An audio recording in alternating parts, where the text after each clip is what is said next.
अस्सलाम वालेकुम,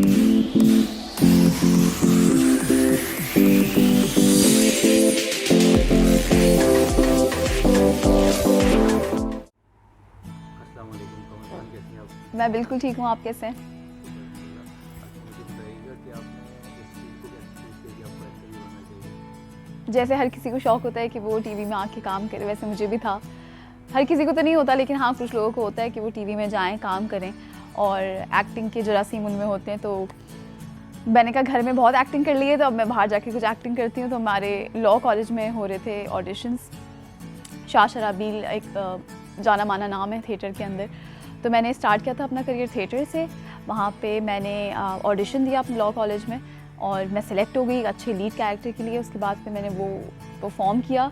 पूरा 30 डेज़ का रन था कराची में। 6 मंथ्स की हम लोग की रिहर्सल थी, in which I learn like the things like how to produce the voice from your diaphragm and how to deliver the dialogues and the pitch and everything and every exercise of the voice we have done in that theatre, which helped me a lot in my TV industry as well and in my acting career as well. तो वहाँ पे बहुत सी चीज़ें सीखी।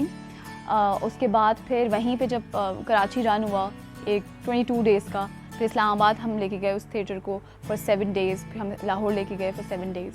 उसके बाद जब वापस आए तो फिर कॉल्स आना शुरू हो गई। सब ने मेरे डायरेक्टर से मेरा नंबर ले लिया था, जो कि बड़े प्रोडक्शन हाउसेज़ हैं, हम TV and ARY and Jio and the other private production houses. तो उन्होंने मुझे काफ़ी सारे प्रोजेक्ट्स ऑफर कर दिए। आई एम लकी इनफ माशाल्लाह इन दैट वे कि I didn't need to go somewhere else to get the work was coming towards me. So मैंने उसमें से चूज़ किया, सिलेक्ट किया एंड नाउ फिर उसके बाद एक चेंज चलती गई, ड्रामे पे ड्रामे मिलते रहे एंड देन पहला प्रोजेक्ट कौन सा किया था? मैंने अपना करियर स्टार्ट किया था हम टीवी के साथ और पहला प्रोजेक्ट मेरा था सोया मेरा नसीब के नाम से, कोई 60 to 70 एपिसोड का सोप था। उसके बाद सेकंड भी हम टीवी के साथ, फिर on end of different channels के साथ फिर चलता रहा। अभी कौन सा प्रोजेक्ट आपके जो है ऑन एयर? मेरा एक अच्छा सा प्रोजेक्ट ऑन एयर है अंगना के नाम से और उसको बहुत खूबसूरत शूट किया है हमारे DOP ने, जिनका नाम है काशिफ, और हमारे डायरेक्टर्स ने बहुत मेहनत की, हमारे एक्टर्स ने बहुत मेहनत की है और माशाल्लाह से वो बहुत अच्छा जा रहा है just because of our hard work. And वो से मेरा एक ड्रामा स्टार्ट होने वाला है इन मई प्रोबेबली, तो देखें इंशाल्लाह, let's hope for the best. वो भी एक अच्छा प्रोजेक्ट है और उस पर भी काम चल रहा है। आप स्क्रिप्ट करते हुए क्या चीज़ों को नज़र रखते हैं? मैं पर्सनली अभी in the scenario in which I am getting the work, उसमें मैं देखती हूँ कि मेरा कैरेक्टर अच्छा होना चाहिए, उसमें परफॉर्मेंस मार्जिन होना चाहिए। I don't really care about the cast and obviously team जिसके साथ मैंने पहले काम किया, it's more comfortable to work with them again, but I try to focus more on that script and my character. और को आर्टिस्ट में किसी के साथ जो हो के काम करने में ज़्यादा कंफर्टेबल हो? जिनके साथ मैं पहले काम कर चुकी हूँ, वो जितने भी को एक्टर्स हैं मेरे, उनके साथ दोबारा काम करने में I feel more comfortable because एक केमिस्ट्री, एक बॉन्ड आपका बन चुका होता है। तो it's good to be together again on screen. और ये रिव्यूज़ भी आपको आते हैं कि जैसे आप किसी के साथ पहले काम कर चुके हो तो उसका और आपका बॉन्ड एक अलग ही आ रहा होता है और इट्स वेरी रेयर कि आपको कोई सेट पे मिल जाए उसके साथ आपका बॉन्ड वैसे ही बन जाए जैसे हमेशा से था। तो अच्छा रहता है, स्क्रीन के लिए भी अच्छा रहता है। अच्छा, मुझे बताइए कि जो है वो आपका कुकिंग का एक्सपीरियंस जो है वो कैसा रहा है? टेरेबल बहुत टेरेबल एक्सपीरियंस है कुकिंग का। लाइक अगर कोई और भी ज़्यादा वर्ड होगा टेरेबल से भी वर्स्ट, तो वैसा, because I don't like to cook things like that much. मुझे लगता है कि मुझे पका पकाया खाना खाने के ज़्यादा, I love to decor like जिस पे डेकोरेशन होती है और इसकी सर्विंग होती है, और I don't like really to cook food.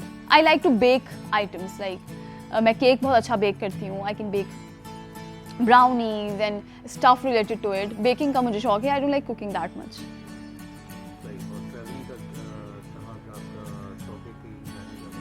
मुझे ट्रैवलिंग का बहुत शौक़ है एंड अगर मुझे मौका मिले तो मैं दुनिया के हर एक कोने में जाके ट्रैवल करना चाहूँगी, क्योंकि अल्लाह ताला ने हमारी दुनिया बहुत खूबसूरत बनाई है और इस दुनिया में आने का मकसद मुझे लगता है तब पूरा हो जब आप कुछ अच्छे काम करें और दुनिया घूमें। तो ये है कि मुझे ट्रैवलिंग का बहुत शौक़ है। I love to visit Paris, आज तक मैं वहाँ गई नहीं हूँ, बट इंशाल्लाह in future I am planning to go there. तो वहाँ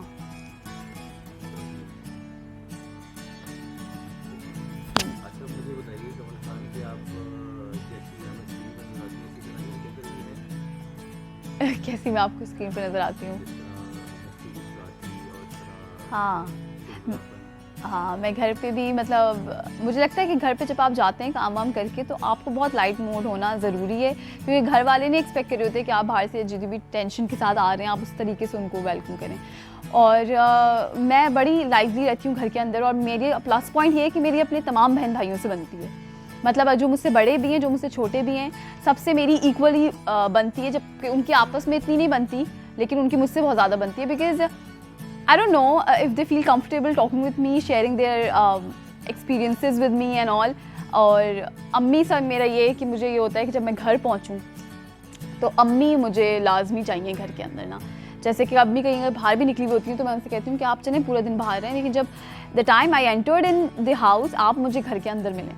तो अम्मी से क्योंकि हर चीज़ आप शेयर करते हैं, पूरे दिन की कहानियाँ अम्मी को सुनानी होती हैं, बेचारी सो भी रही होती हैं अगर, तो मैं उन पर बाउंस करके गिर जाती हूँ, बोलती हूँ आपको मेरी सारी कहानियाँ सुननी है, can not sleep like that. तो ये है कि मैं घर में बहुत लाइवली रहती हूँ, बहुत हंसी मजाक चलता रहता है। और जो मेरी छोटी सिस्टर है वो तो एक नंबर की कॉमेडियन है। वो छोटी से छोटी चीज़ का इतना ज़्यादा मजाक बना देती है कि आप हंस हंस के मतलब लाइक मुझे तो हंसी के दौरे फिट्स आते हैं जब वो इस तरह की कॉमेडी करती है। तो हम लोग के घर में बड़ा लाइट मोड चिल माहौल रहता है। वो भी जाते हैं बाहर, बाकी बहन भाई सब रात में जब इकट्ठा होते हैं साथ, तो मुझे लगता है कि ज़्यादा नहीं मौका मिलता कि हम कोई ऐसी बात करें जिससे मूड ख़राब हो। हम सब अच्छी अच्छी बातें करते हैं और फिर सो जाते हैं, क्योंकि अगले दिन फिर वही सेम रूटीन पे आना होता है। तो मुझे लगता है कि घरों में इस तरह का माहौल होना चाहिए। जब घरों में हल्की सी भी टेंशन चल रही होती है तो आपकी वो टेंशन जब आप बाहर इंटरेक्ट करते हैं लोगों से, आप काम कर रहे होते हैं, तो वो बहुत विजिबल होकर नज़र आ रही होती है। समटाइम्स हमारे साथ भी ऐसा होता है कि अगर घर पे अल्लाह ना करे कोई टेंशन चल रही है तो हमारे फेस पे होती है वो चीज़, no matter how much makeup you put on your face, और कितना भी आप फ्रेश लगने की कोशिश करें, if you not fresh from inside, you have tension of your house in your mind, तो you can not do well in like anywhere, not in this industry. किसी भी काम पे आप जाते हैं, आपके कलीग्स वगैरह आपसे पूछते हैं यार कोई टेंशन चल रही है, because people can read your face. तो मुझे लगता है घरों में लाइट माहौल होना इसलिए भी ज़रूरी है कि आपकी सारी अगले दिन की भी लाइफ उस पर डिपेंड कर रही होती है। कभी कभार हम आते हैं टेंशन में तो डायरेक्टर कहते हैं कि नहीं नहीं आप टेंशन में, ये तो हैप्पी सीन है, ये तो लाइवली सीन है, ये तो आपको ऐसे करना है। तो हम कहते हैं हम कर तो रहें, तो कहते हैं नहीं नहीं, it is not showing with your face that you are doing that scene, you are in somewhere else, you are just standing here and you are in the other world.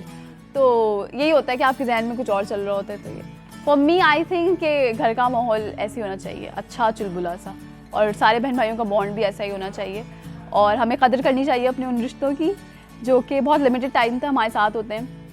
बहन भाइयों की शादियां हो जाती हैं, आप लोग की अपनी हमारी शादियां हो जाती हैं, अपने वालिदैन से अलग हो जाते हैं, बहन भाइयों से अलग हो जाते हैं। तो जब तक ये रिश्ते आपके पास हैं, मुझे लगता है आपको बहुत संभाल के रखना चाहिए, प्यार से ख्याल से रखना चाहिए, क्योंकि जब सब एक दूसरे से दूर होते हैं तो फिर आई गेस रिग्रेट्स रहते हैं, इसके अलावा कुछ नहीं होता।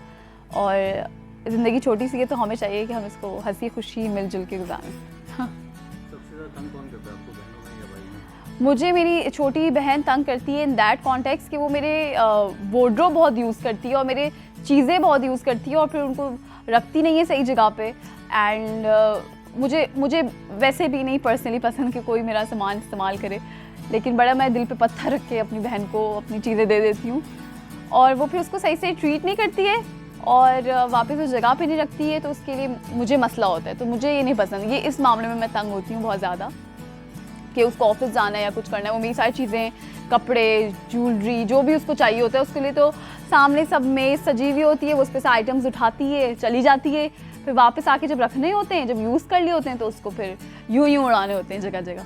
तो ये मुझे नहीं अच्छा लगता, तो ये मैं तंग होती हूँ। बाकी मेरा जो छोटा भाई है वो बिल्कुल तंग नहीं करता है, वो बहुत हेल्प करता है, बल्कि उसका भी हम उससे इतना ज़्यादा काम करवाते हैं कि हमें एंड में खुद ही वो हो रहा होता है यार ये क्यों हमने इससे इतना काम करवा लिया, बेचारा ऊपर नीचे ये ले आओ, वो ले आओ, ये उठा के ले आओ, ये कर दो, पानी पिला दो, बेचारा पूरा दिन काम करता रहता है और एक टाइम भी अगर वो मना कर दे बेचारे की शामत आ जाती है, हम उसके पीछे हाथ धो के पड़ जाते हैं। तो ये बात हकीकत है कि घर में आप कुछ भी हो जाएं, छोटे नहीं हो छोटे होने के बहुत नुकसान आते हैं। अच्छा मुझे बताइए कमल के शादी का जो है वो क्या प्लान है, फैमिली के अंदर क्या डिस्कशन चल रही है आजकल शादी की आपकी, या कोई आपको वैसे ही पसंद है? नहीं, ऐसा देखिए मैं उन लड़कियों में से हूँ जो अपने करियर पे फोकस करती हैं, एंड मेरा करियर एंड मेरी स्टडीज़ पे फोकस है अभी फ़िलहाल।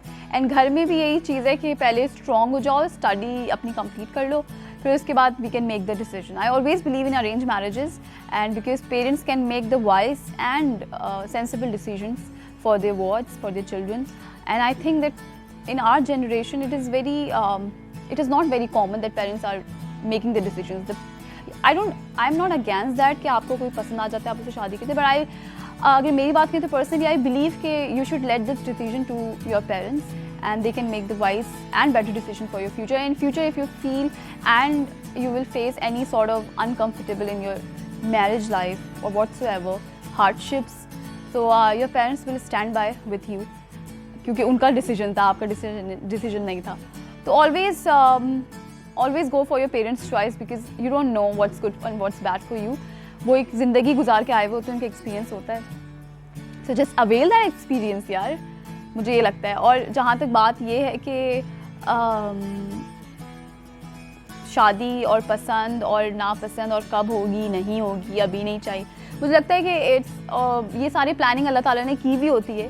जाहिर है हर किसी की यही चॉइस होती है कि उसको एक वेल ऑफ फैमिली से एक अच्छा पढ़ा लिखा सेंसिबल प्रेजेंटेबल लड़का मिले। बट मुझे लगता है कि जब आपको किसी की तरफ अट्रैक्शन होनी होती है आपको हो जाती है, आपको किसी से रिलेशनशिप में आना होता है तो आप आ जाते हैं। आपकी ज़िंदगी में जब लिख दिया निकाह तो आपका निकाह उससे हो जाता है। इट्स ऑल अल्लाह ताला का प्लान, तो जस्ट आप उन पे छोड़ दें और वो जब उसका राइट टाइम होगा तो आपकी ज़िंदगी में वो चीज़ हो जाएगी। That's it. अच्छा, लास्ट में आप जो है वो अपने फ्रेंड्स को जो है कोई मैसेज देना चाहते हैं, और रमज़ान भी चल रहा है, इसके हमारे से मैसेज और आगे ईद आने वाली है, तो ये सारे मैसेज आप दे सकते हैं। मेरे फैंस को बस मैं ये कहना चाहूँगी कि thank you so much for loving me, for supporting me through out. When I have started my career आप तब भी मेरे साथ थे एंड आई एम डूइंग माशाल्लाह ग्रेट, वो भी आप लोग की सपोर्ट से, आपके प्यार से। और आपको ये चीज़ सिर्फ इतना कहूँगी जो मैं हमेशा कहती हूँ कि हम आर्टिस्ट जो होते हैं उनको सिर्फ एक ही चीज़ चाहिए होती है और वो है appreciation. They don't need anything else, क्योंकि वो काम कर रहे होते हैं, उनको वो काम करना ही होता है। बट जो उनको फैंस की तरफ से और लोगों की तरफ से और फैमिली की तरफ से और जो इंस्टाग्राम फैमिली है हमारी उसकी तरफ से अप्रिसिएशन मिलती है तो वो अपना काम और निखार के करते हैं। तो आई फील कि मेरे लिए फैंस बहुत इंपॉर्टेंट हैं, उनकी जो भी एडिट्स वो मेरे लिए करते हैं वो बहुत इंपॉर्टेंट है, because I really like it and I share it again on my Instagram because I really admire your work and thank you. वो आप यकीन में बदलें और उनके साथ अच्छा करें, क्योंकि यू नेवर नो कि किसके दिल की दुआ आपको लग जाए और आपकी ज़िंदगी बदल जाए। Thank you.